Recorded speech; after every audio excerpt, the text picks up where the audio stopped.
Hello everyone, welcome back to Overwatch PIT EU Group Stage A. I am Ask Joshi casting with Sideshow Gaming. We've got Laser Kittens versus eUnited Best of 3 in front of us. How do you feel about this match coming up? This is a classic grudge match for these guys, right? I know that they probably won't feel it, but from the outside, it definitely looks like it because two of these guys previously played with the eUnited team before, back when they were reunited. Winghaven got cut from the team, I guess is how you would put it, basically, when they were bringing in Sharek and Rubicon.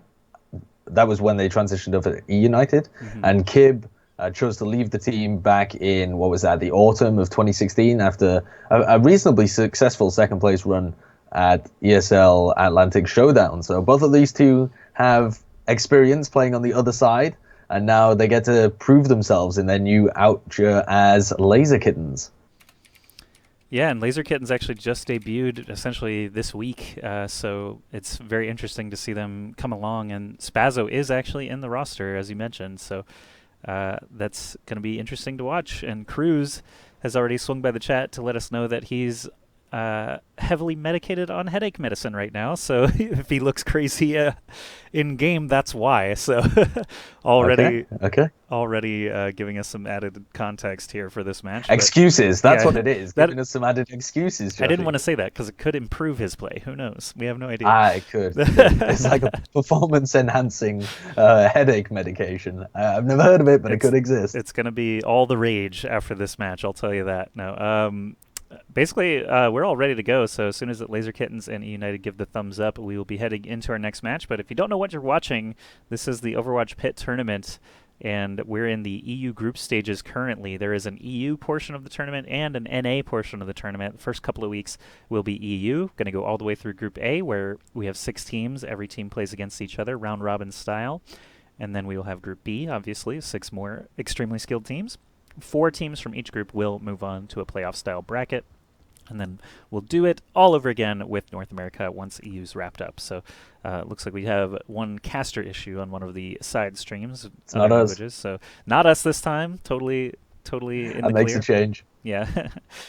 Now, something that I want to ask you as our resident North American on this European stream is that our resident North American in the match is Spazzo, and as far as I'm aware, I'm only aware of him from some teams like One Shot, which then went on to, was it Method that they got picked up by? And he was playing support for them. And it looks like from the current roster that he's going to be playing DPS instead of Zapri as well. So how do you think he's going to do in this capacity? I don't know enough about the player individually.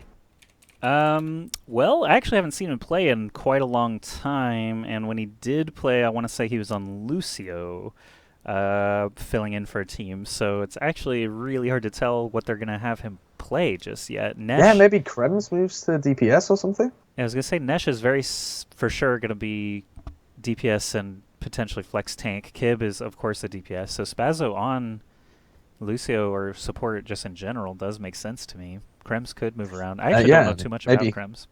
No, I don't know much about Krems. Krems was kind of a new player that came into this team. As I was looking up the history of a lot of these guys. You know, when I'm writing up the news articles, I like to give a bit of context behind it. But he was somebody that I couldn't really find that much about as well.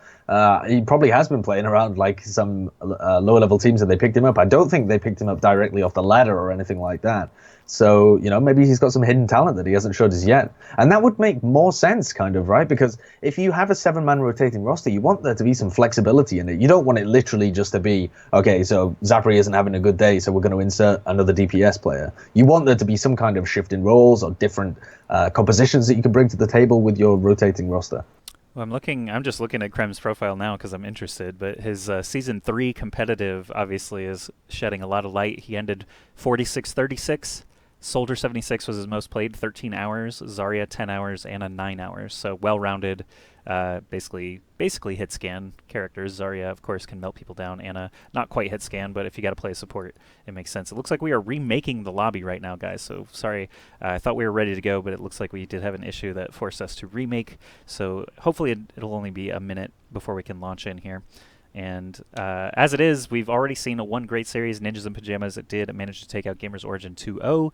We've got Laser Kittens in a position right now where they are 1-2 in series score, so a big, big win potential here for them if they can get past eUnited, who are sitting at 2-1 themselves. eUnited already took out, who is Gamers Origin and Vivi's Adventure, losing only to Ninjas in Pajamas so far. And Ninjas in Pajamas yesterday, or 2 days ago, excuse me, when we did cast that, looked extremely strong against eUnited. So this could be a chance for Kittens to fight back in here. This would be a huge win for Laser Kittens if they're able to pull it off, though, because eUnited, although they lost 2-0 to NIP yesterday, sorry, not yesterday, the day before, and it wasn't that close between the two teams. It felt like eUnited got outplayed in terms of they didn't individually seem to be playing as well as we'd previously seen them. It seemed like a bit of the coordination was being knocked off by NIP's playstyle, and they didn't feel too great. They also picked weird maps. They went from King's Row to Eichenwald, which I feel are two maps that didn't really suit them. I think if they'd gone over to one of the control maps, or maybe even Temple of Anubis, they would have had more success. But for Laser Kittens, after their surprise win in the first day over NIP, which really was a surprise and looked like real shaky play from NIP, NIP have improved and Laser Kittens have kind of gone down because they then lost to X-Rocks 1-2 in a really close game and also lost to Vivi's Adventure. So they're the two kind of bottom teams along with Laser Kittens coming into this, you would have thought. So Laser Kittens need to start getting some wins against good teams. They kind of need this win in order to not be sat there in the bottom, relegation spots, I guess you call them. The last two players from this group are not going to be able to go through to the playoffs, so they're in danger of falling down there. Yeah, I do remember the Laser Kittens series that we cast a couple of days ago went 4 games in a BO3 series because they were so evenly matched. They did lose with that scoreline of 1-2, like you said, but there was a draw in there. There was some crazy, max rounds, control maps in as well. But we do have the lobby fully set up now, so I am confident that we'll be able to launch in as soon as we get all the teams set up. But thank you again for joining us, everybody. Thanks to the sponsors for allowing this tournament to take place. And in just a moment, we will have Laser Kittens versus eUnited for you. The first map is going to be Eichenwald, which we did see Laser Kittens on against that X-Rocks team, and that was the draw that we saw because they held in extra rounds on point A for 3.5 minutes or something like that. So definitely, I think they should at least be comfortable on this map. But I think the bigger picture there as well is that although they were able to have that ridiculous clutch save at the end where they held for 3 minutes on the first point, that they were only put in that position because they had performed badly throughout the main run of the map, and they had not been able to set the same time as X-Rocks, and then when they were defending, they had kind of got steamrolled and allowed them to win with all of that time still on the clock. So I don't actually think they'll be feeling that confident about it. I feel like they'll be thinking in their heads it was more of a choke from X-Rocks to not be able to deliver on that point. And unless they've unlocked some kind of fantastic capability to be able to defend this first point and completely shut down eUnited, which is possible, I'm not going to completely rule it out, but it seems unlikely. I think they're not going to be liking this first map as much. Yeah, I think Winghaven already saying, dang, is it Ike again? I guess he's actually probably getting sick of this Group A pool, but yeah, it's Ike again. Let's see what you can do there. And Nesh is sporting the German flag, so he should be right at home here in Eichenwald. I don't know what is the hold-up at the moment. We've got one team readied up. United have not actually said anything since we got in here. They're all here. Nesh, you said Nesh has a German flag and should feel at home. He should absolutely feel at home, right? Listen to this. He is German. He's a Russian-speaking guy that lives in Germany, and his name is German, like spelled German. So he's a German living. He's German living in Germany. It's incredible. So he'll feel right at home. This is his map, right? That's hilarious. German, the Russian-German, about to battle it out for us here. That's Occasionally you'll see it in news articles written with an H, but I'm told that the correct pronunciation and spelling is German. Excellent stuff. All right, we are loaded into the game finally. So it looks like we've got Laser Kittens starting out on the defense. It's going to be eUnited on the offense. I'll just read through the player names here so you guys can get acquainted. Defense Laser Kittens is going to be Krems, Nesh, Kib, Winghaven, Gray, and Spazzo. Spazzo did lock in that Lucio just for a second, and actually switching over to Sombra would be very interesting to see. But on the attacking team, of course, eUnited, we have Cruz, Morte, Rubicon, Unfixed, Vaitaja, and Sherrick. The bulk of that squad, of course, being the reunited team that we know and love from all last year. So they are currently eUnited. What better organization could they have landed on to go from reunited to eUnited? Just incredible. Absolutely.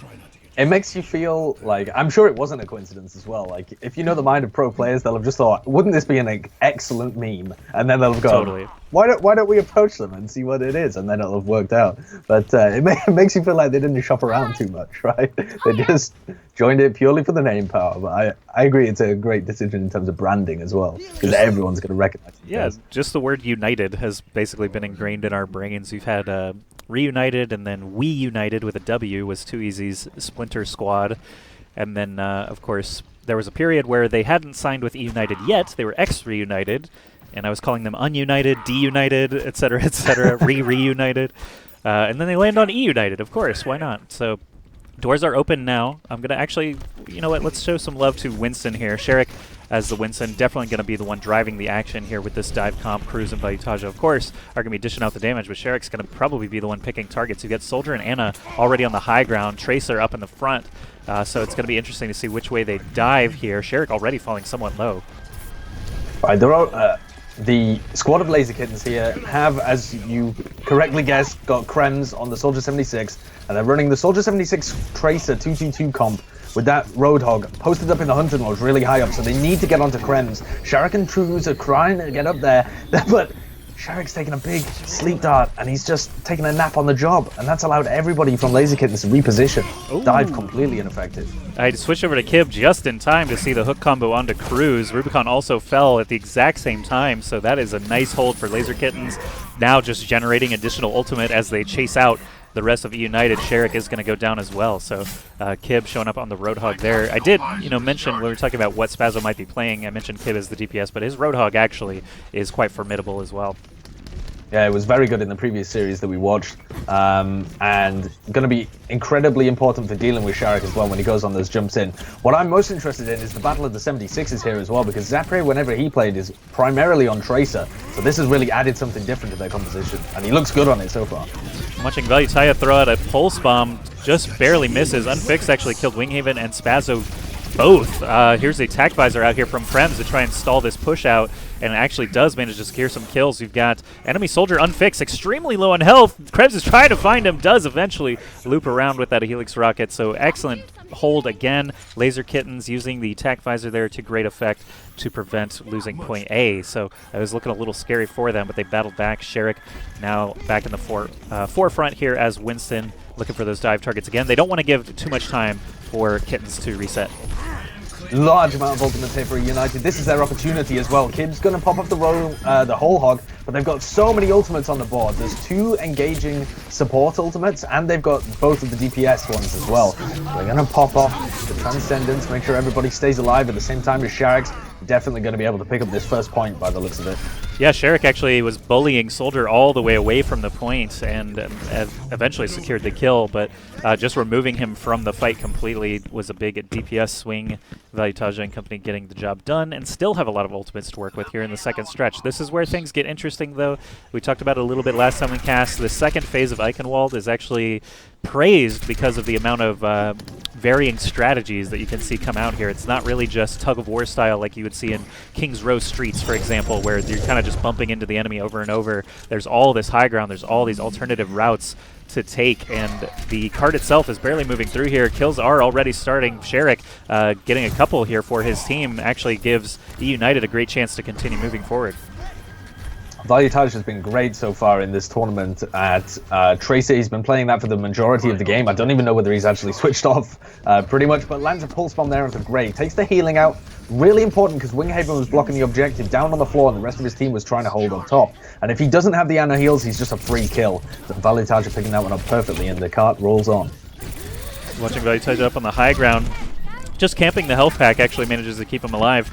Sound barrier out now here for the defense is interesting, but they're not jumping onto the cart completely. There they actually go. There's attack visor actually active from Krems, trying to find something. It's nano boosted as well, but he's just chased away and doesn't have any good targets to shoot at. So 2 ults committed. He does get the kill on Vaitaja there, but the rest of his team actually did clean up. So the fact that they had to scatter the attacking team means that defense did actually come out on top in the end. Krems planting a nice Helix rocket onto Cruz helps finish him off. Rubicon's actually in no man's land right now. He's in enemy territory. I don't know if they even realize it. Rubicon does go down, actually, so Nesh will clean that right up, and it's a staggered kill, so 2 minutes and 15 seconds left on the clock. Should be more like 2 minutes by the time this next fight breaks out.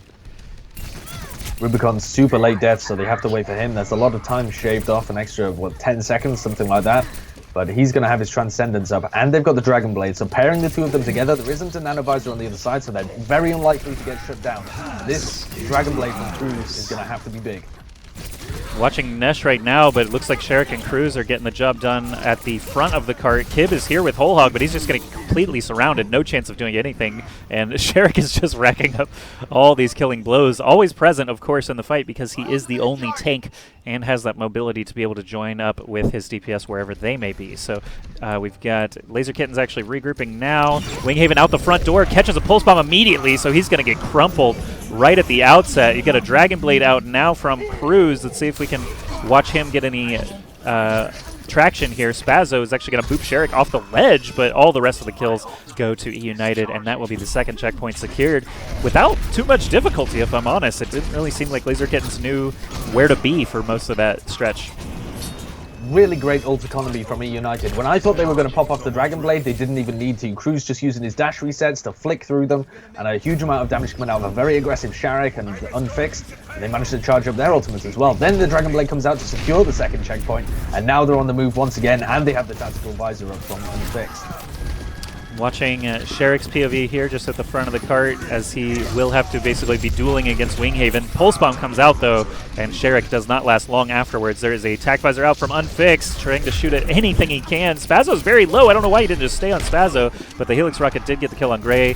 Spazzo still managed to survive, running back to his spawn, but either way, the cart is going to get cleaned up yet again. Kib and Winghaven both down, allows that cart to move to the final stretch. So we are in basically last fight territory one way or another. Defense will have to hold on here. Krem's Nanovisor should be able to get it done with that sound barrier as well. Whoa, so many ultimates used there blind. They didn't even see really where the positioning was for eUnited before they popped off the sound barrier and what was that, the attack visor as well, the tactical visor. So large amount of ultimates used. They will get the wipe, and Rubicon kind of wasted the Transcendence there because I don't think he quite realized how many ultimates they were investing into that situation. As Nanovisor plus Sound Barrier definitely gave Krems a lot of purchase to just run forward, and the Transcendence just couldn't heal everybody, honestly. It's just not enough line of sight in the world to keep everybody up through those attacks. So also a Sleep Dart went out onto Unfixed. Props to Gray for hitting that Sleep Dart in the madness and removing that DPS threat. So everything just went perfectly there. They did use a lot of ultimates, but it did exactly what they intended. 56 seconds left means if they can hold one more time,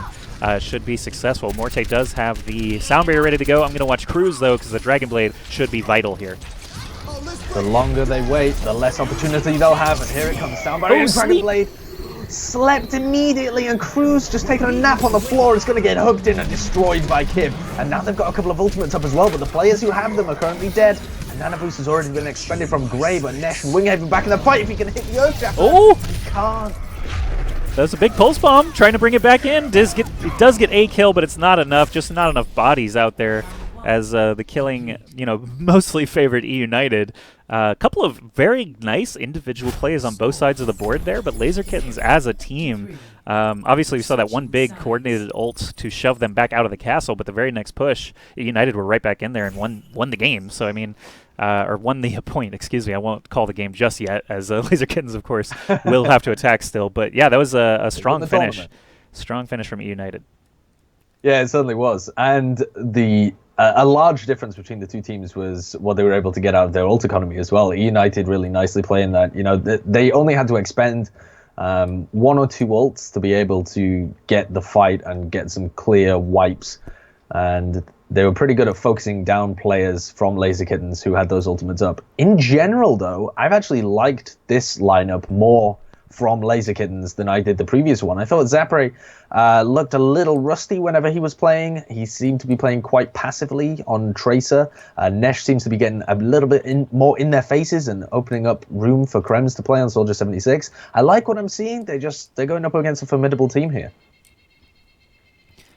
It's interesting. I mean, we still haven't seen enough for me to really call it yet. I know Zapre and Spazzo are playing different roles too. Krems actually did pretty admirably on the soldier there. Saw some well-placed Helix rockets, good timing on the visors generally, helping his team out the best that he can. But obviously it's a team effort here. They do let it slip, 21 seconds left on the clock, so they have an opportunity now to just roll through Eichenwald and try and make this not a close game if they can get everything coordinated. Kib is going to be off of the Roadhog onto Genji, which we do, find very familiar for him. And pretty much no other surprises. Winghaven's going to be the solo tank Winston here for the attackers. Olyataja looked like he was flirting with the idea of going Torbjorn, so that would have been a double support, but they've gone back as well. Yeah, different composition here from the attacking team as well, from Laser Kittens. Yeah, Kib swapped off Genji, Winghaven swapped off Winston, so they decided not to go dive literally at the last second as the doors were opening. And we're on a 5-minute stream delay, so it wasn't really for their benefit. I don't know what the last second decision was about, but as we continue to blast forward here, Kib just taking pot shots at whoever he happens to see. Sleep Dart goes on to Winston, should be an easy kill. They do scoop it up pretty easily, and now, Kib got booped off the side. Morte, excellent play there to equalize things. The rest of eUnited able to stabilize on the point a little bit. Winghaven's shield's taken a lot of damage here. Olyataja continuing to harass them from behind, and that biotic grenade there has done a ton of damage over to Winghaven. Stopped all of the heals coming into him as well, and that's going to be allowing eUnited to stabilize on the point for now. Watching Krems here, but yeah, as his healers go down, he tries to book it out of there, but in a straight Helix Rocket, not a straight Helix Rocket, just a one he wasn't expecting, takes him out on the sprint home. But Krems, well played there. Just to stay alive. Unfixed does find the kill, but we've got a Tac Visor and Nano Boost both ready to go. Dragon Blade's ready to go, so lots of tools available here for eUnited to defend with. Yeah, lots of tools for the attacking team as well. If they can get a Pulse Bomb into a great position, that could make the difference. Just the Tactical Visor, Tactical Nano Visors from both teams should get kind of eaten up, but all of the kills coming in favor of Laser Kittens here. They took the opportunity to engage, and their initiation was a little stronger. Because they used the ultimates earlier than the other team, they're going to get all of the early damage and secure the point.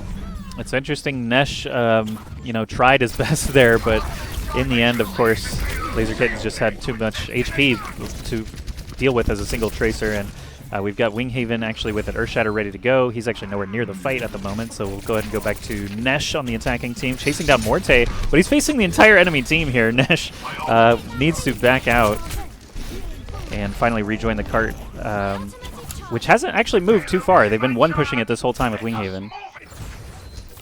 Yeah, it takes a bit of time to get through the portcullis, and here comes a Nano Blade on the other side as well. Instantly takes down Kib and cruises on a death hunt, looking for players, gets the debuff. He's going to be able to find anybody else as well. The Reflect, and then into a headshot to take down Winghaven. Nice push out from eUnited. Yeah, good start there for the defense, finally, putting a stop to that cart. Again, it didn't really get that much distance, and this is something that I would love to see some analysis, maybe some testing is required, but as far as pushing forward with 5 and having one person push compared to 3 and 3, for example, I'm really curious how far this cart could have been just with the way that fight played out. But Cruz, obviously committing the Dragon Blade there, helping stall the cart, watching him now to see what tactics he's going to take. But Winghaven actually up at the forefront has an Earthshatter. He just has no one to shatter. No one's actually stopping the cart at the moment. They're just darting in and out. The rest of eUnited try and engage onto Laser Kittens, but they've popped off the sound barrier as well. Valentine just slept on the floor, and Shark uses Primal Rage to try and batter players away. That was a bit of a questionable ultimate from Winghaven, as he catches absolutely nobody there with his huge CC ult. And the Tactical Visor's been used as well. They are eventually going to clear players away from the card, I think, but they've delayed a lot of time. They're under 3 minutes now, and they haven't even got to the biggest choke point of the map, which can tend to be this bridge. Strong push there. The Earthshatter, like you said, I actually didn't catch it on cam, but seemed to be pretty ineffective, and that's, again, just a credit to United's defense. They don't have a squad that actually stays on the cart, so the Earthshatter is less likely to catch anything. There's a sound barrier going out. They walk right past Nesh, but then no, Anna turns and gets the Assassination Sleep Dart combo. Krems is up here in the front line already with a Bionade on him. They catches a Nano Boost against unfixed Tac Visor. Is kind of interesting. Unfixed on the high ground. is pouring out a lot of damage, but can't put a dent in Krems with that nano boost. So it actually worked out. Morte boops Krems off the side. That's another environmental kill for him. Unfixed up in the high ground in the back, actually still collecting kills unchallenged. Kid's trying to keep himself alive, going to use the whole hog as well. That could do a ton of damage to Shy, but he's been taken down. Super weak when he used that ultimate. And Unfixed this whole time has just been sat up there, happy as Larry, just pounding shots into everybody from his rifle. Completely uncontested. And you still do a ton of damage at Soldier 76 from that range. Yeah, he's having a great time, actually. Just lighting people up. Helix rockets hitting Roadhog over on the bridge earlier. So, oh, Anna. Is that Anna actually right next to him? Misses the sleep dart. No, hits the sleep dart onto Rubicon, just not onto Unfixed, who I thought he was aiming for there. But Anna's going to wake up. No problem. This is where things get interesting, right? The cart is all the way over on the bridge. Defense is still between them, sort of, but there's this huge castle that they could use for entry as well. I'm actually just going to go into third person so we can see everything unfolding here. Nesh is going to move onto the cart, and that is the cue for everyone to rush over there. Winghaven has another Earthshatter ready to go, so this could be a nice redemption moment for him. Cruz is out with the Nano Blade, trying to find some kills, and he already gets Krems. Winghaven is down as well, so no Earthshatter possible. Still taking swipes over at Gray. Doesn't find the kill until just now, but it is enough to potentially get this checkpoint. Oh wait, no, they're on the defense. Great target My bad. selection. Yeah. It's great target selection, though, from eUnited. They know that Winghaven has the Earthshatter, and he's the key target at the front to take down early. So pulls bomb straight onto him. Sharek hits him with the impact from the jump and takes him down with the Tesla cannon. And then Cruz pops off the Nano Blade as well. And they're going to have the Tactical Visor up as well. And they've managed to push up so far. And look at that Biotic Grenade. Absolutely destroys them. What a play from Rubicon. Yeah, excellent start again, and Cruz is right in the mix, just dash resetting through everything, Unfixed, safely away from the battle, able to just pour in damage as well. So everything looking good for United again here on the defense, and 10 seconds left means Laser Kittens have not even really one chance. Krems is going to try to launch the Attack Visor and can't even get anything with it after taking out Vaitaja, but that's basically all she wrote. And Eichenwald will go to eUnited to start the series off with a 1-0 lead. Spazzo was trying to get there. He did his best impression of a tree frog, leaping from place to place, trying to find his way around the back of the castle and to the cart. You know, all you need is one person there, and it drags all the rest of the eUnited defense back. But neither he nor Kib, who switched to Sombra at the end as an attempt, nor Nesh, who was on Tracer, could get there. And eUnited just proving that they've got the flexibility and the teamwork to be able to push their defense up to wherever it's needed. It requires quite a lot of coordination to be able to move around your defense and keep it fluid.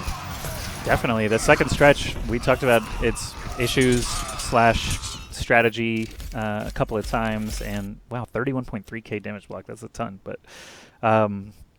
Winghaven actually still manages to lose the game there, unfortunately. We've got eUnited up 1-0, as I said, but we will figure out our game number 2 now. eUnited in a great position here. Laser Kittens, they have to really battle back. Again, their series score is 1-2 in this round robin. So if they fall to 1-3, I don't even know if it's going to be possible to get through with a 2-3 scoreline. It would come down to head-to-head tiebreakers in that regard. So as we move into game number 2, I think eUnited obviously looked a lot more coordinated on the whole. Did a very admirable job at pretty much every stretch of Eichenwald. So no matter where we go next, I think Laser Kittens are going to have a handful. Yeah, I definitely agree. I couldn't pick out a map in particular that they would be favored on. They've gone for Oasis, so they're feeling it on the control maps, which is interesting, I think. Have they previously had decent showings on Oasis? Yeah, they had a pretty good showing, right? Last time your computer exploded, Nesh had the completely uncontested Farah match. That was when they were dunking on X Rocks. Oasis was that map. So they did the same to Nip as well. They kind of dunked on them. They really like this Farah Mercy play, and Kib on Roadhog as well was popping off on Oasis. If we throw our minds back all the way to when they were playing against Nip, and then it was the second game against X Rocks. X Rocks as well, yeah. That was a very close game between those two. So, yeah, maybe they can pull out something good here. eUnited, I mean, some of these stages really favor the tanks, which potentially Laser Kittens have an advantage over.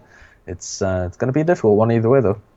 All right, so eUnited will be our blue team this time around. We are switching sides here, and they're going to get that 1-point series lead. Again, it is just a best of 3, so if eUnited can bring it home on Oasis, they will sit comfortably with a 3-1 series score. So eUnited really trying to prove themselves here in this group full of, killers, really. The ex-Reunited, now eUnited squad is really showing up, and we've got some selections starting to come in now. Still 20 seconds till doors open, but you do see Pharah Mercy getting locked in very quickly on both sides. Actually, is it a full mirror? It does appear to be that way. That's really interesting as well, because Unfixed has played Pharah fairly often. They used to play Pharah in the composition most of the time. They used to play the triple DPS composition with Unfixed on Pharah a lot of the time, but they've moved him over to Soldier 76, and they're just going for the direct mirror. Cruz as well on D.Va, which is something you don't see all the time. Interesting, yeah. Cruz versus Kib, D.Va battle. Usually a Genji battle. Unfixed is going to find the kill on Gray so quickly, and Krems! Oh. I obviously was spectating the wrong person there. Must have been some beautiful shots to eliminate both of them so quickly. Spazzo goes down in the end as well, and Unfixed is already on a tear. Well, that first fight is just basically lost as soon as your Pharah Mercy combo get picked out of the air with damage-boosted air shots. That was unbelievable by Unfixed. I think his first 2 rockets were like a splash damage onto Gray, and then immediately straight into his face. Man, you're making me feel guilty now for missing it. I love Pharah. Why wasn't I watching Unfixed? You were even talking about him on Pharah? My goodness. That was a complete ball drop by me. I love seeing air shots like that, and to get the Pharah and Mercy both so quickly obviously allowed them to grab the point first. They're at 15%. Standing firm on the high ground here, not allowing this Pharah Mercy any easy access. Looks like Krems is already in. Air shot number 1. Can he get the second? He does! Unfixed. Playing beautifully on the Pharah. He's absolutely destroying them at this point. Nice! Rubicon and Unfixed are generating their ultimates so quickly as well. The rest of their teams actually died, so Unfixed is almost the last bastion. It's Cruz and Valitaja on the floor, seeing if they can get rid of Kib. And this is actually really good from Laser Kittens, considering how much damage Nesh is putting out there. Sorry, Unfixed is putting out there. Yeah, and D.Va's just lost her suit. She's going to hop off the side. That's Kib there rejoining his team. And 50% now for eUnited. Already an incredible start. I think I might just watch Unfixed the whole time. No, that's not fair to the rest of them. I'll watch Valitaja for a little bit here, see what he can do as we've got the Laser Kittens returning from spawn. Actually, let's flip over to Winghaven, because he's going to be most likely driving this action. His target selection is going to pick basically where they go here, and he's almost got Primal Rage ready to go. So he's going to leap directly onto Morte's Lucio. 2 Pharahs having a bit of a duel in the air. So far, Unfixed hasn't hit anybody, and that's a Primal Rage popped out as well. Both of the Pharah Mercy combo for eUnited have got their ultimates up, and Rubicon uses his Resurrect, bringing people back into the fight. Unfixed still with the barrage as well, hanging around above, and they're doing so much damage here. This time it's actually Cruz getting the bulk of the kills. The D.Va suit went flying out right at the beginning of the fight and got a kill secured immediately, then picked up the kill on the enemy D.Va, which I see still no roster swaps, or hero swaps at all on either side, so they're going to continue bashing their heads in here. 99% for eUnited. They can't even get inside though. Oh my word, Unfixed just hit some ungodly rockets as well. Just 2 crisp mid-air shots onto Krems. He's getting annihilated. And you've got to think at this point, Nesh is their normal guy that they would put on Pharah before Krems was on the roster. You know, they've made this swap today, and Krems has come in on DPS and he's taken over the Pharah duties. But he is getting wrecked. At what point do you think maybe we should put Nesh back on Pharah perhaps? Or maybe we should be running a different composition, because that one wasn't working out. Yeah, I guess every time I tabbed away from Unfixed, he just started destroying people again. But it's always nice to see a Pharah have that kind of game. Unfixed is now going to be on the Roadhog. It's kind of interesting. And Valitaja moving over to Soldier. I guess they really do expect Krems to be playing that Pharah again? No, actually everyone's going to switch it up here. And we, again, almost have a mirror. Nesh swaps over to Tracer there just in the last second, but Roadhogs and Reinhardts are going to be abound this time. Triple tank on both sides. Really powerful on this particular stage. Unfixed v Kib on the Roadhog is going to do quite a bit. Haven't seen too much of Unfixed Roadhog actually, so that'll be interesting to see how good he is. We've certainly seen Rip perform, and look at that, dumpsters him straight into the middle hole, and Sharek's just there, desperately crying out for the rest of his team. So much shield taken away from that side, and that's going to give a massive advantage to Laser Kittens.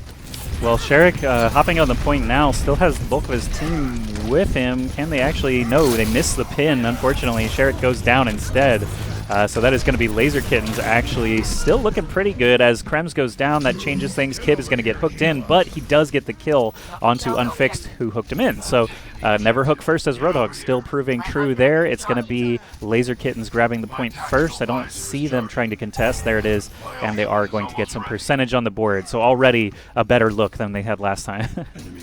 Certainly, and most of that powered by Kib, I've got to say. Like, you can tell just by the amount of ult charge he's already built up. He's on 90%, whereas Ult and Fixed only on 60. And a couple of times he's not even gone for the shots as well. He's just tried to land the hook and put someone in the hole. So he's having a great game so far.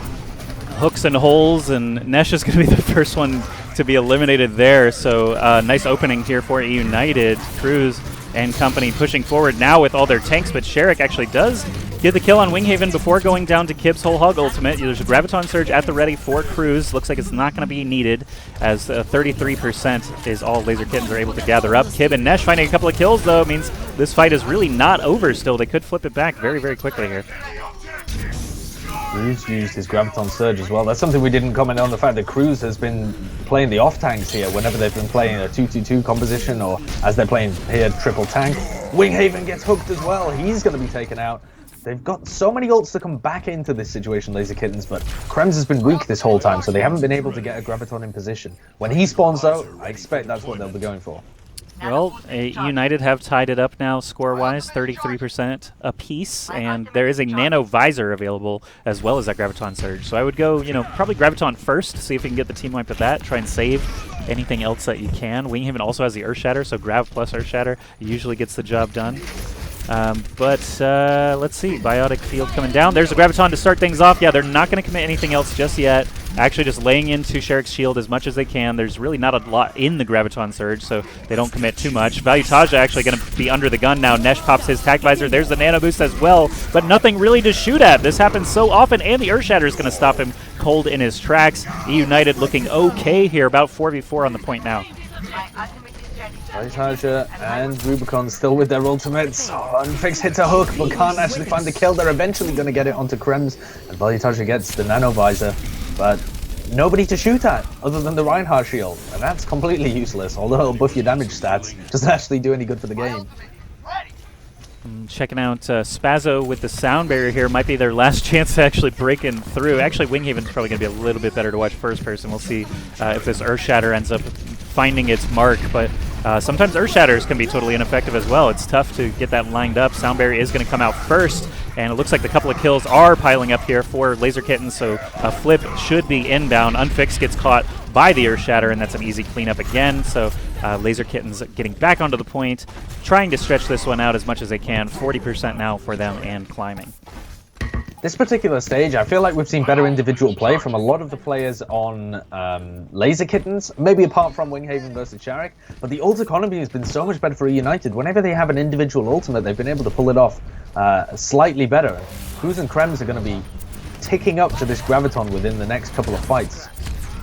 Yep, Gravitons are going to be vitally important here. Nesh also with the Tactical Visor. I'm going to go ahead and take his POV off to the left side of the point. Does have Nano available as well, so maybe he's going to try to coordinate with Gray. Actually, Nesh is running all over the place. I don't know what the hell's going on with him, so I'm going to switch views again. Cruz does have the Graviton Surge ready to go. There's Nesh finally coming into play. He does not really get any kills, but he does pour in a lot of damage. Morte's Sound Barrier, of course, helping protect his team. Winghaven finding the kill on the enemy. Reinhardt gives Laser Kittens a huge advantage, and they're going to actually surge forward and get a ton of kills. 85% now for Nesh and company. They can definitely lock this up as well. They have the aggressive Graviton to go into it. I'd really like them to commit to this one, because then they've got the Nano Boost to pop onto Winghaven, but their position has started to go backwards. They need to catch somebody in a Graviton there. Everybody from Laser Kitten's caught at the same time, and that ultimate out from Krems was completely ineffective. They had the opportunity to wrap everybody from eUnited and just stick them in spawn, and they missed it. They did indeed, and that's actually going to be a point flip back to eUnited. Winghaven goes down. Laser Kittens has no one nearby except for Zarya, Roadhog, Soldiers. touching foot onto the point now, but Sherrick's actually cornered by this Zarya in the end. Kib and Krems collect the kills. Nano boost onto Zarya. She gets put to sleep but woken up immediately. Actually, both Zaryas have nano boost going right now, just lasering each other down as quick as they can. Nesh is going to pop the tack visor. This could be the last bit of damage needed to get Laser Kitten around on the board.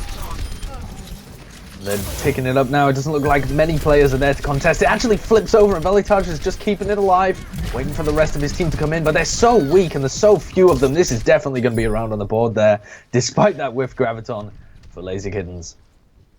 Interesting round, again, going all the way to 99-99. It felt really disjointed compared to the rounds that we've seen in the past. Like, the ult combos weren't really there so much. It was more just a lot of individual maybe desperation moments where they just come flying out, not at the most opportune times. But yeah, a little bit of sloppiness on both sides, I would say. The tank battles having just a very different pace than the Pharah battles that we saw in the first round. The tank battles, I mean, I guess just the healing and sustain abilities of all these heroes really caused the fights to break down in weird ways. So every ult was like, okay, it's a 3v2. Do I use the graviton now? I don't know. So it's kind of interesting. They didn't really bash into each other the same way that they have been. But we are back now onto the city center. So Pharahs are in tow on both sides. And look at this, it is Nesh. Krems has decided to switch off, so now we've got Nesh v Unfixed. See if Unfixed can deliver the same kind of damage that he did last time. Sherrick going in for a really deep bomb. Actually catches Grey out immediately in mid-air. They've lost a lot of other players as well. Unfixed is just going to kind of get kept alive by a really far back Morte, who switched over to Ana. So they've got an Ana Mercy defense, of attack. It's control after all. Yeah, that's true. It's no Lucio in play for their side, so the support ultimate obviously being the res is a bit of a high risk, high reward proposition. If Mercy gets killed before the rest of her teammates, it's a kind of a wasted ult, or it can be a dead ult, almost like a dead card. But Unfixed still here flying around. He actually hasn't died yet. Of course, he did cede the point once the rest of his team died around him. He's still taking some shots out as often as possible. Has not really hit those air shots that we saw in that previous Pharah appearance, but Cruz is going to get the kill on Grey. Post bomb comes out on Sherrick, so we got a 5v5. Looks like it's piling up now for Laser Kittens. Really nice shot by Nesh as well. Nesh looking like he's doing a lot better than Krems was on the Pharah v Pharah battle. And I don't mind this Ana Mercy from eUnited. I feel like it works out fairly well. They don't really need the Lucio speed boost, and they do need a lot of healing because they've got the Winston as well as the Diva and the Mercy Pharah combo, but Morte's going to switch back over to Lucio. Didn't feel it. Oh, we'll see. We'll see how that works out for them. They're up to 50% already, though, on the other side. Watching, let's go ahead and watch Nesh. He's got the barrage ready to go. Grey has a res available as well, so the fact that Laser Kittens have this 55% and rising actually looks really good to go up toward even 70 or 80, even if they... Oh! Direct hit onto Vayutaya, the Tracer blink into the rocket. Easy kill there, and there's a barrage to follow it up. Nesh just having a great time. Another direct hit onto Rubicon's Mercy. Looked really solid there, and Laser Kittens must be happy to have Nesh performing here on Pharah. Yeah, it was definitely the right play, I think, because Krems is popping off on the ground as well, doing really well on Tracer, so they've got that flexibility within their DPS duo, it seems, that they can switch it around, and Nesh performing better in this Pharah v Pharah duel, although he takes one to the face there. And it's super difficult to get back in control of this map. We're up to 90% already. Yeah, I think previously Nepal Shrine was the one that I thought was like hardest to take just because of the high ground advantage, but this point is so awkwardly designed with the huge construct in the middle that can be extremely hard to take back. You're right. So Nesh is actually going to survive. He takes out Unfixed during that barrage. Spazzo is the only one to die from Laser Kittens. Nesh falls to 5 HP but does get himself to safety long enough to pick up a health pack. Laser Kittens at 99-0. Very, very nice turnaround from what we saw in the previous rounds, and they're actually going to take the lead now 2-1.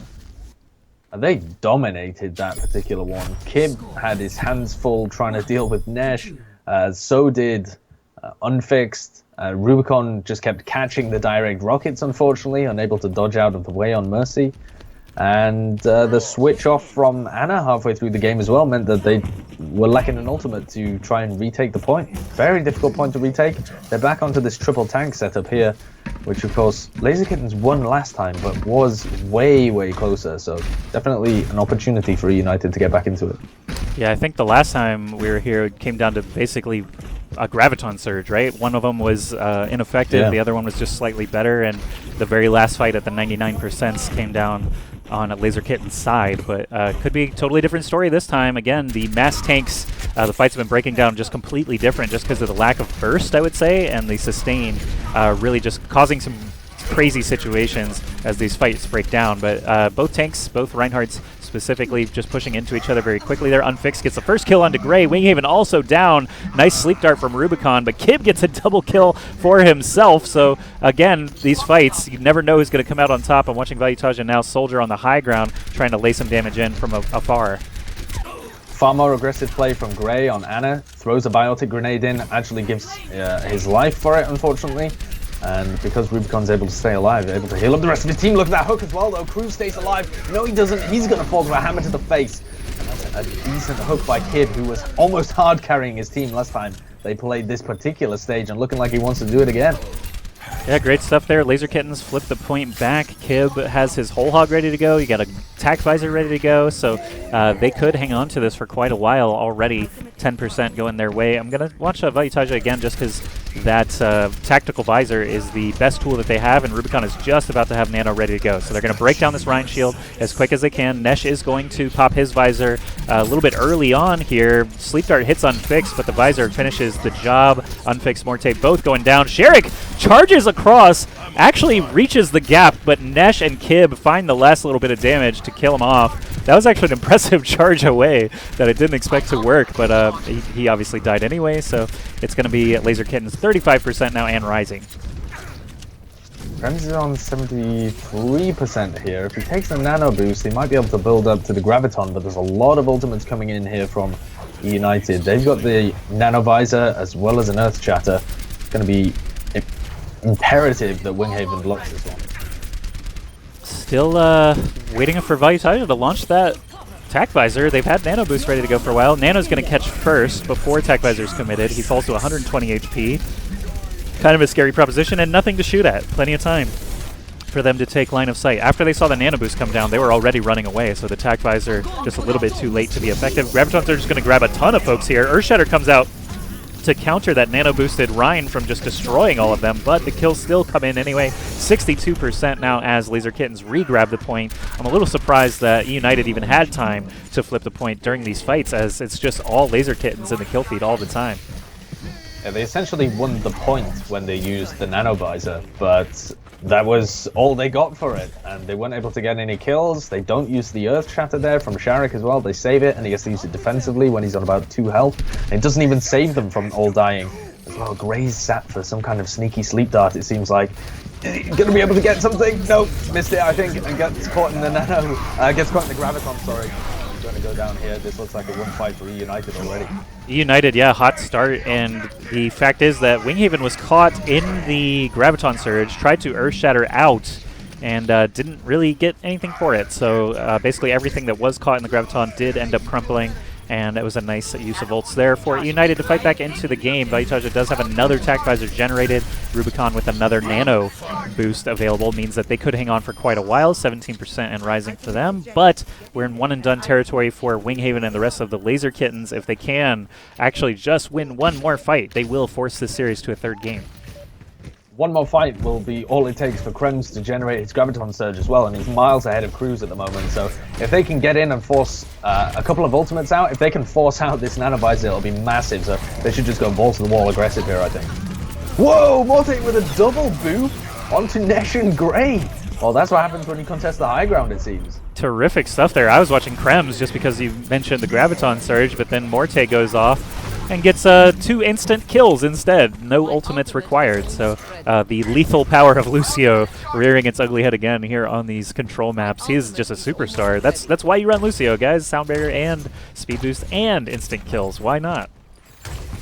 And now Laser Kittens have kind of lost their opportunity where they had a Graviton and the other team doesn't. So Cruz has now generated that, and if they play aggressively with it, which it looks like he's going to, they catch Winghaven in it. They need to generate some damage to get rid of the shield, it seems, but they can't do it in time. Krems has taken a sleep dart on the other side, and both teams actually traded Gravitons. Where did the other one go? I watched it actually from third person. The other Graviton is committed and only hit Ana on the point. So The healing wasn't there for Anna's teammates, but in the end, it's going to be Laser Kittens with the bulk of bodies here. Sound Barrier and Nano Boost onto Reinhardt should be enough to get them the points as the rest of the kills start to pile up. They are in a position now where all they have to do is deflect the incoming attackers, and they can capture the point and the map. Tac Visor's out on both sides, but Valuetaja got smacked down by the Earth Shatter while Nesh was able to continue running free, and that will be the difference maker. Nice last second ults across the board from Laser Kittens will seal the deal and force a third game.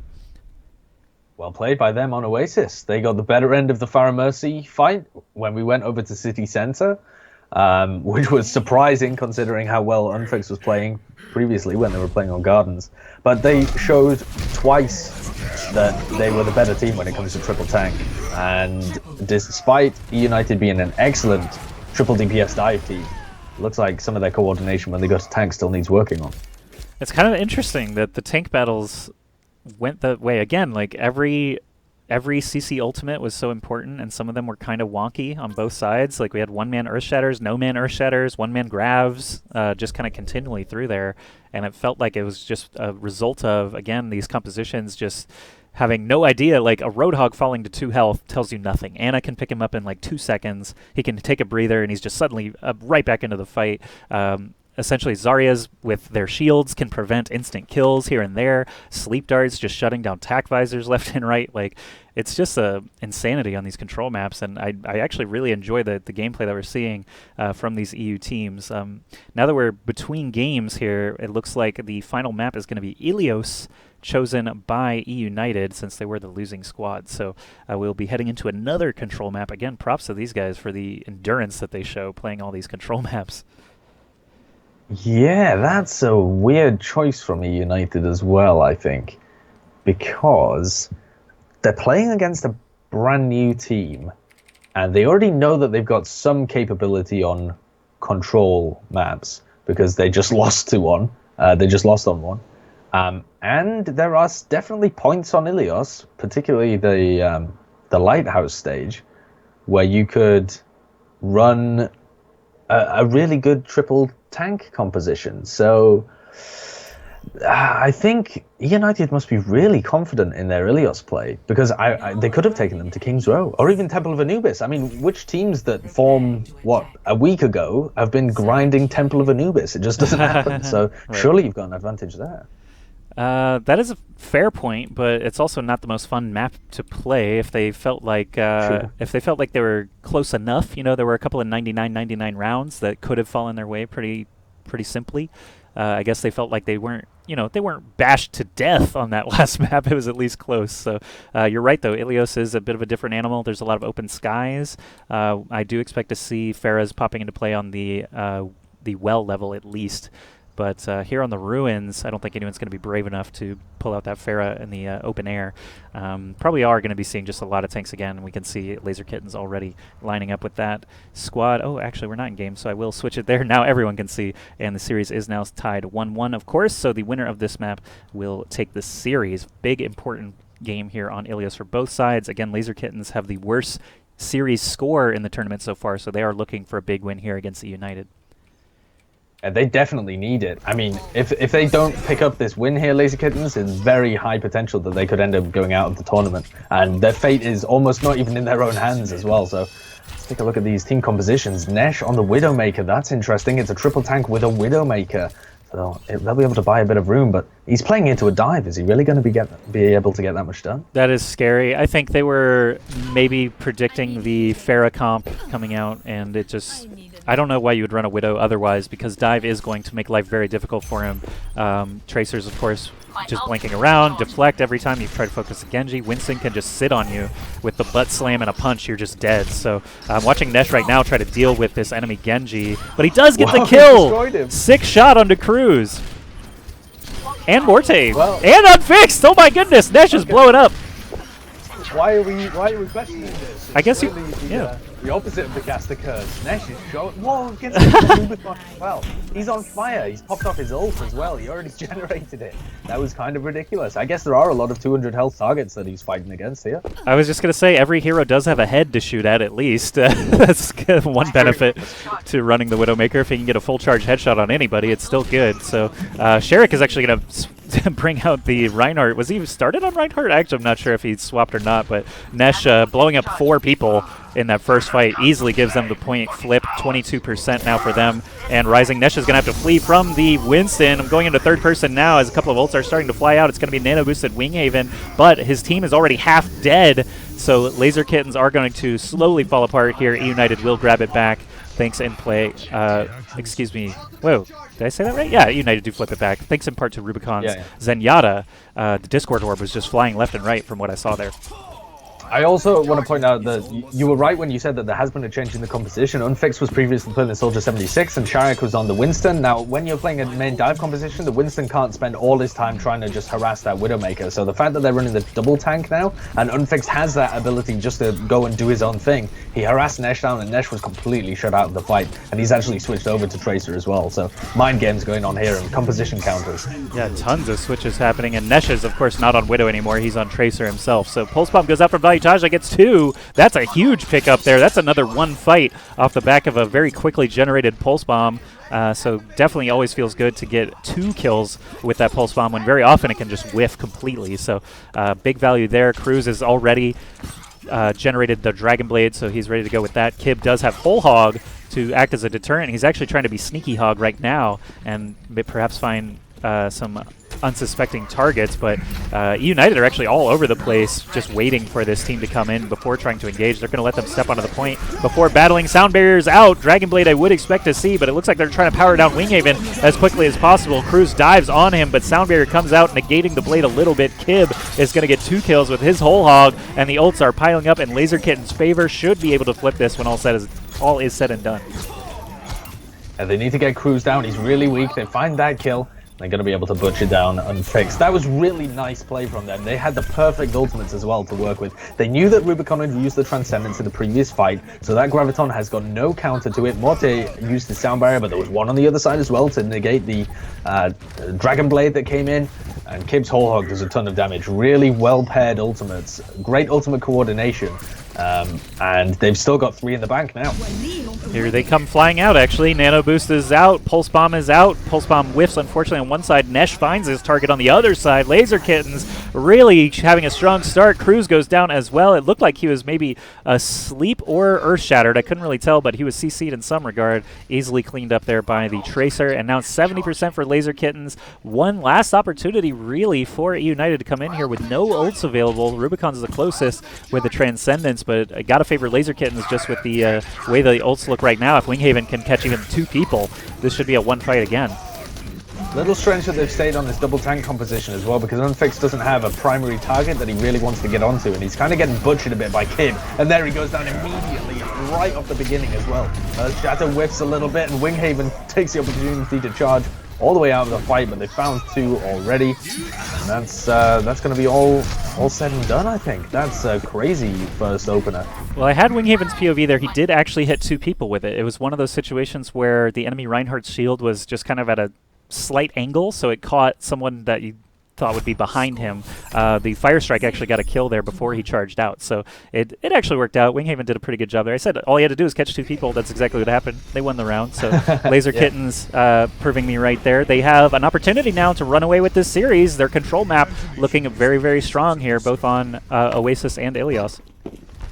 I think the problem there for eUnited, like I mentioned, they didn't revert back to their dive composition after they'd pressured Nesh off the Widowmaker. Maybe they were scared that he would bring it back out or something like that, but as soon as there was no Widowmaker to harass and they'd gone back to triple tank with a Tracer, Unfixed was fairly useless on the Winston, so now they've gone back to their triple dive composition, but Nesh and Grey on the other team going to be that oh so excellent Pharah Mercy combo that we saw from Oasis. Yeah, I'm not going to miss any more direct shots. I'm going to watch Nesh. I'm a Pharah at heart. I've got two accounts in Overwatch, and Pharah's most played on both of them. That's how much I play her. So we've got Nesh actually not really finding a whole lot to shoot at. He is just trying to play it safe against the enemy Soldier, which of course is the right decision. If he can have the rest of the team focus Soldier, he'll have free reign. But Unfix and Cruz find the first couple of kills. Winghaven and Spazzo down gives a great opportunity for eUnited.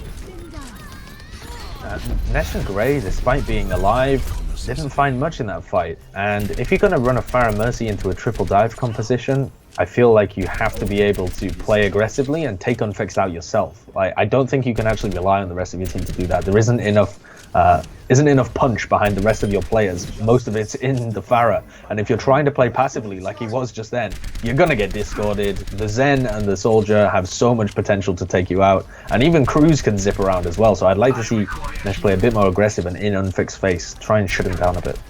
Yeah, that first life didn't really work out too well, just not enough damage coming out, playing conservatively against the Soldier, but looks like chat just caught a glimpse of Nesh's Widowmaker on the previous point, and they are loving it. So still on Nesh here, trying to land some direct rockets onto Vayataja, but cannot find that Tracer. He's actually floating out into space. He does still have his boost ready to go, but he came dangerously low to just dying there, and he ends up trading instead of dying. So that actually was a benefit for him, but 50% now for eUnited. Doesn't look like they're going to give up the point anytime soon. Still just individually, all these 1v1s taking place over the course of this map are piling up in eUnited's favor. And I keep saying piling up. You need to stop me next time I say it. I hate when I say the same phrase over and over. Sometimes you just can't help it. But Vayataja is up here with the Pulse Bomb ready to go. Try and get the drop on these attackers returning. Cruz is having a field day dealing with Gray as well. And Gray's just kind of sat there like... he doesn't have much mobility, he's just attached to Nesh, and they're both playing fairly passive. But now they're going in, the Transcendence has been popped out from Rubicon, they've still got a lot of ultimates on the side. But again, Cruz just deals with Gray, and he hasn't been able to get the Resurrector once in this match already, and they're already at 90% on the side of eUnited. It's been a car crash, a roll at the moment. Yeah, completely opposite of what we saw. Maybe Laser Kittens should just hang on with the triple tank. I feel like, you know, they were getting the better of the engagements more often. Dive, at least right now, not working out really at all. 99-0 tells that story. Vayataja and this Tracer, I've been spectating for so long without any real threats to him. Sound Barrier comes out, they find the first kill on Winghaven, and this overtime already looking great. Both supports down. Gray can't res, even though he has it, and that should be the story of the Ilios well. They got destroyed there. That is going to be a quick 1-1, a very quick reply from eUnited showing that they're not out of this series by any means. And I gotta point out Nesh's playstyle there. Like, I think they needed more aggression. Maybe that has to come from the tanks first. If Nesh feels like he can't go forwards enough, he can't get the you know, it's a very open point, right? So if he's being pressured a lot and he gets low health, he can't really go aggressive himself. But Kib and Winghaven perhaps could close some of the ground for him. They were definitely playing too passive in general, though, in that previous stage. Well, they've got a chance to try and fix that, I guess. Nesh is going to actually... Oh, as I was saying, and he switches. I was going to say he's staying on the Pharah, but he's actually going to swap on over to Tracer now. Looks like they're going to go with the heavy ground game. A little bit of a mix of the tanks and flanks that we've seen previously. So Kib on the Roadhog, of course, has that instant kill potential. No Roadhog on the other side. So Winston, Genji, Tracer all could have a tough time against Kib. The Orb of Discord, of course, going to help things out for eUnited, but as this first fight unfolds, lots of people getting low health on the side of Laser Kittens. They're going to back into the gift shop here, and it looks like eUnited will grab up the point first, most likely. So much damage, and Winghaven has to try and block it. The composition is really slow and immobile, and Winghaven's actually been isolated from all the rest of his team. Shark picks out that first kill, and a lot of weak health here for Laser Kittens. Incredibly strong dash through like 4 members of the enemy team. He does it again! The dash resets from Cruz just push out so much damage, and the point is still being battled over, but Nesh is going to fall, and it will be eUnited in the end. Man, control maps going so different every single stage that we're on. It's ending up a different look. So Sherrick here as Winston waiting for the returning attackers. He's actually just waving to the enemies as they come in. Kib with the flying Roadhog hook actually catches Winston but dies so fast that is totally not worth, and eUnited will milk another 15-20% out of that probably. And Vayataja is milking his ultimate out of it. He's got such high health pools on the other side of the field.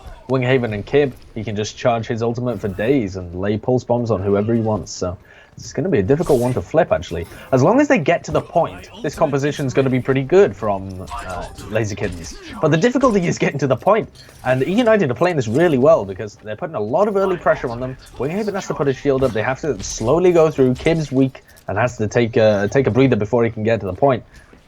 They need some kind of initiation. Well, we've got no ults to do it with. Kib, I guess, could have Whole Hog with just one more blast. But they're going to push onto the point very quickly here. It looked like someone went flying off the side. Yeah, Winghaven got booped up by Mort. Morte actually just mass environmental kills throughout this series. That's a terrible start there for Laser Kittens, of course, as the rest of the bodies start to fall to the ground there. It's eUnited standing tall once again. It didn't look like they lost anybody on that one, so... Oh man, they're just asserting their dominance, putting their foot down with this stage here. Unfixed has that tactical visor ready to go. Sherrick's got Primal Rage. Cruz has a Dragon Blade. Lots of tools to work with to try and seal the deal here on this Lighthouse point. They're making their way in. As you said, lots of ultimates active. Nano Boost immediately on Krems. He'll be able to do a little bit of damage and then be able to pick up his tactical visor as well, but he hasn't seen anybody so far. That Nano Boost was completely wasted. Did no damage to anybody apart from Morte, who eventually goes down. Wasn't able to get his sound barrier, so this could be a flip over, but it's going to be a long drawn-out fight. Double boop. Sherrick knocks 2 off in one swipe. And the fact that Tracer rejoined him here actually means that they could end up winning this fight in the end. It's just Tracer and Winston versus Tracer and Roadhog, but the Pulse Bomb changes the tide of that battle. Sherrick's still standing on the point. Even though it has flipped over, it looks like eUnited will grab it right back. They're going to have to contend with a single Reinhardt, but if they're able to boop him off, no, almost. They still get the kill. Tac Visor coming in, Sound Barrier on the opposite side though. Dragon Blade comes out. Everything is used to make sure that the scoreline goes to 2-1. Good stuff there.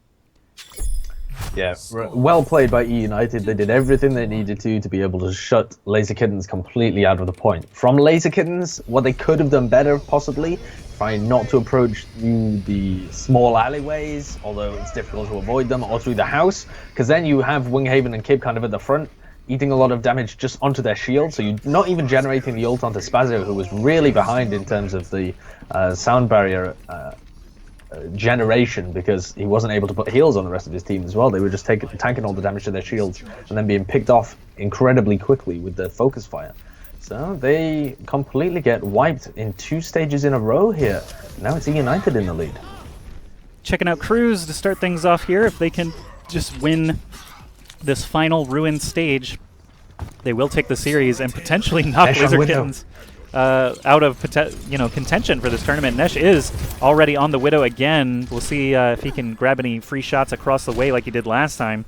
Actually, last time he didn't pop off at all until he got jumped on, and then this time it's going to be a Winston in his face instead of Genji, though a little bit of a harder target to bring down super fast, but Winston's still actually getting shot at repeatedly here. I'm just going to watch the Winston-Widow battle while this point gets fought over, but it's going to be eUnited already getting a lot of value on the point. Looks like they started to flip it, but the kills are piling up now. Nesh survives the Winston assault in the end.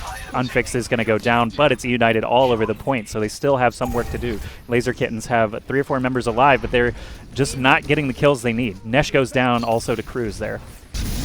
They predicted this pick from Nesh immediately and came out with the perfect composition counter.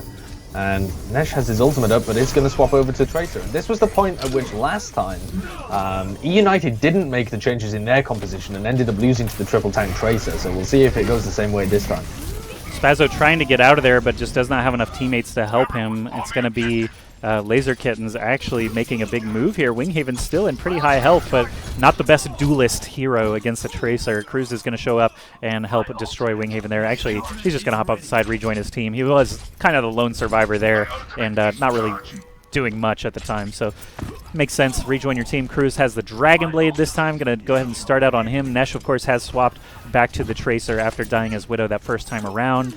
And right now, I think I would still favor eUnited to win this next fight just with the ults that we're seeing.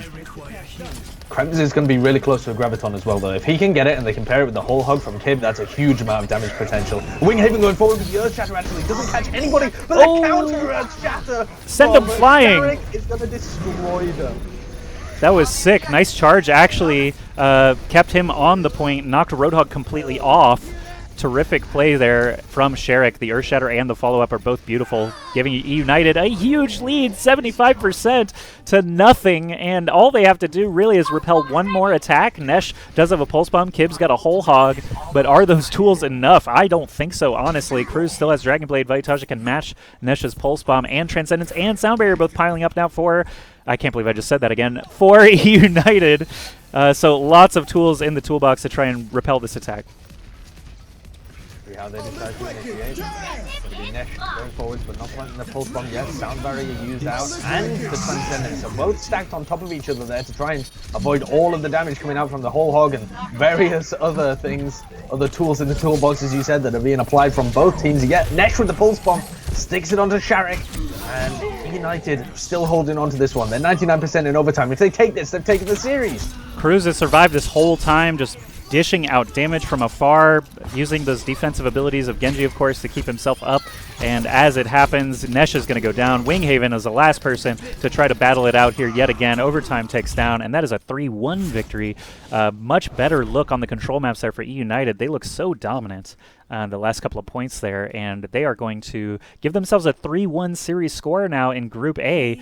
Really, really looking good to try and exit the group now when it seems that Laser Kittenz falling to 1-3 may have actually just been eliminated. We'll have to see how the rest of the games shake out in the end, but rough spot for them. They will definitely need a win tomorrow. eUnited proving that despite the fact triple tank is really powerful on Oasis, and they don't seem to be quite as good at it as Laser Kittens, and certainly not as good as their usual composition. On Ilios, you can play that triple DPS dive to high efficacy, and they completely showed it on all three stages. You know, one of them was a little bit shaky, but the other three that they played completely knocked it out of the park there. Really clean victories on the majority of them. And from the side of Laser Kittens, in that last stage in particular, the last fight, I just want to talk about a little bit because they completely beefed it. Winghaven has his Earthshatter up. Krems is just about to get the Graviton as well. You can Graviton as your initiation. Winghaven doesn't have to get that aggressive. He gets right up in the face of Sharek and completely misses his Earthshatter. Doesn't hit a single person. And then as he's backing off, trying to get it with the rest of his team because he's already overextended himself, he lets go of his shield and just the whole of his team gets crushed by Sharek's Earthshatter. And then Krems pops off his Graviton anyway. So they're just throwing, as ZP and Hex like to say, throwing bad money, good money after bad. That's the phrase, isn't it? Right. And they completely lost that final fight because of it. Two wasted CC ultimates. Yeah, just continuing to use ultimates and lost fights. I mean, sometimes the percentage is there, and you're like, if we don't win this fight, we're going to lose the whole thing. So you can see some late ults fly out. Sometimes, like, Sharek had a Primal Rage that ended up being play of the match there, where that point I thought was going to be lost. Primal Rage just smacks two people off the edge, and suddenly they're back in control. So it does make sense. I mean, we can't be too critical always, but the ults, I would say, over the course of the entire series, really eUnited just looked a little bit cleaner. I think you're right. And Sharek's Earthshatter there at the end on the Ruins level definitely set the pace for them to take that game no problem. So great stuff. Again, that was a 2-1 series. The score lines are not always the most revealing for how the series actually went. I think this was a close one, but eUnited really just showing up strong there on Ilios kind of cemented their ability to move on in the tournament. And, you know, it's still a very, very close group. Lots of parity. No one is undefeated in the group. No one is fully defeated either. So the 6 teams that we have in Group A, really great stuff we've seen out of them so far. So thanks again to everyone for joining us here. This is Overwatch PIT EU Group A, if you're unsure what you're watching.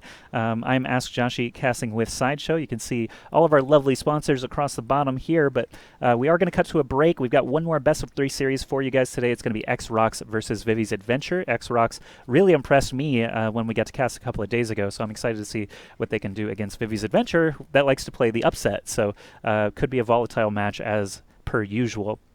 I'm going to show us some messages from our sponsors here. We're going to take just a few minutes break so you can grab a snack and use the restroom, all that stuff, but we got one best of 3 coming up. See you in just a bit.